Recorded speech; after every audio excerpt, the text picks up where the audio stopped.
Daniel, tudo bom, Daniel? Quando eu como camarão, minha boca incha, coça e meu rosto empola todo e coça muito. Desenvolvi isso depois de adulto.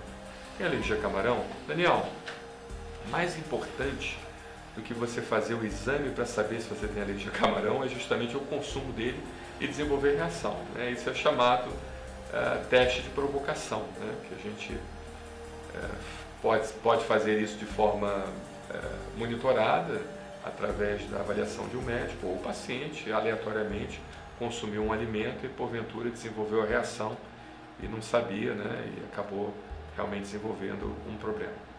Então, assim, não, é lógico que isso aqui não substitui uma consulta médica, Daniel. Entenda dessa forma que é um bate-papo entre amigos. A gente fala em possibilidades, em supostas possibilidades, entendeu? Todas as informações que você receber aqui, você precisa levar para o seu médico assistente para ele fazer a moderação. Mas pelo seu relato, tudo leva a crer que seja realmente uma reação de hipersensibilidade a camarão. E o teste alérgico não vai ajudar muita coisa. Você pode até pedir, ele pode vir positivo. É importante a gente ver o contrário também. Tem muita gente que faz teste alérgico de alimento e o teste alérgico de alimento vem positivo e suspende o alimento, que é um perigo isso.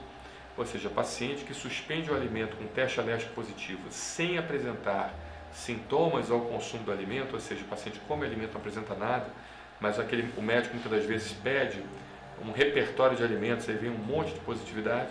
Isso não é indicativo, em hipótese nenhuma, do paciente suspender o alimento, tá? Quando o paciente tem o teste de alimento positivo sem sintomas ao consumo do alimento. Se você suspender o alimento, se porventura o paciente vier a suspender o alimento, aí sim é muito perigoso. Aquele paciente então pode induzir uma reação mais rápida ao alimento, porque ele deixa de ser somente sensível, ele passa a ser assensível com doença. No seu caso, não, você tem a doença. No seu caso é diferente. No seu caso, você consome o alimento e você passa mal com o alimento. Tá? Então, o seu caso realmente é suspender completamente a utilização do alimento, procurar de imediato um médico alergista, olhar no rótulo. Existe um movimento aqui no Brasil chamado Põe no Rótulo, que é um movimento sensacional, que eu sei que eu viajo muito o mundo e eu não vi rótulos assim com tanta descrição dos seus conteúdos como os brasileiros, tá? Nós realmente temos que dar parabéns a esse movimento Põe no Rótulo. Então, todo rótulo que você for consumir de alimentos, você precisa analisar com bastante detalhe, porque às vezes tem traços de camarão, não que o alimento seja à base de camarão, mas às vezes ele é produzido na mesma máquina que é produzido um alimento à base de camarão.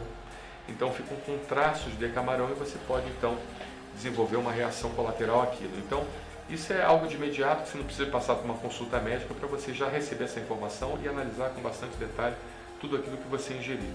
E outra situação também que você precisa de imediato portar são as canetas autoaplicadoras, os autoaplicadores de adrenalina. A gente chama caneta, né?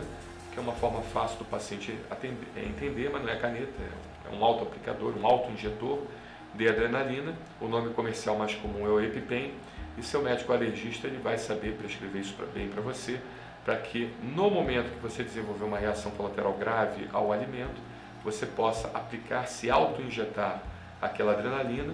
São dois autoaplicadores que ficam com você, para dar tempo de você chegar na unidade de emergência, que muitas das vezes a anafilaxia é tão rápida que não dá tempo, né? A anafilaxia ela costuma acontecer a sua plenitude na primeira hora do consumo ou da aplicação ou do uso de qualquer tipo de substância que você seja alérgico, e não dá tempo muitas das vezes o paciente o paciente procurar uma unidade de emergência. Então, se ele não tiver aquela caneta autoaplicadora de adrenalina, pode ser fatal. Então, a minha orientação, Daniel, é que você busque de imediato um médico alergista para que ele coloque os pingos nos is em relação a tudo isso que eu estou conversando, né?